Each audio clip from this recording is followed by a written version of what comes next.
Hey guys, this is Corey F95 again. I'm making another tutorial about these lights. If you haven't seen my first one on how to set up this simple little light thing right here, you might want to go watch that.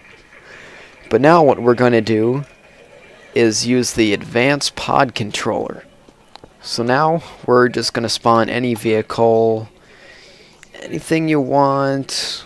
So let's just go with an office chair. Let's just paste that down. Now we're going to paste an advanced pod controller here, and let's remove this old button we have. Now go back to the advanced pod controller tool, or you can do this before, whatever. You're going to have to right click on the pod controller and then right click on the chair to link them together. Then we're going to go to our wire advance tool. Now you see A is no longer wired to anything. That is what was wired to our button. So now we're going to wire that to the advanced pod controller on whatever button you want. So we could do, for example, space.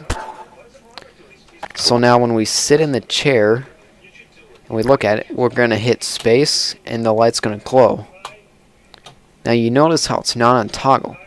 If you do want it on toggle, one way to do that would be using outputs and inputs, which may get confusing, but it's simple once you figure it out. So we'll go to output and input, make sure both of them are on 1. We're going to paste both of those, make sure value on and off is both 1, 0, and number output. And on the input, make sure it's on toggle. That's how we're going to get that. So now you're going to have to wire A from the multiply to the number pad input. Now you're going to wire the number pad output to the pod controller and whatever button you want. So let's put space again. Now when we sit in the chair and we hit space once, the light is going to stay on. Now, one way that could be either a disadvantage or advantage is that if you hit 1 on your number pad at any time, you can turn it on. So just something to think about there. And yeah, that would be my tutorial on lights with advanced pod controllers.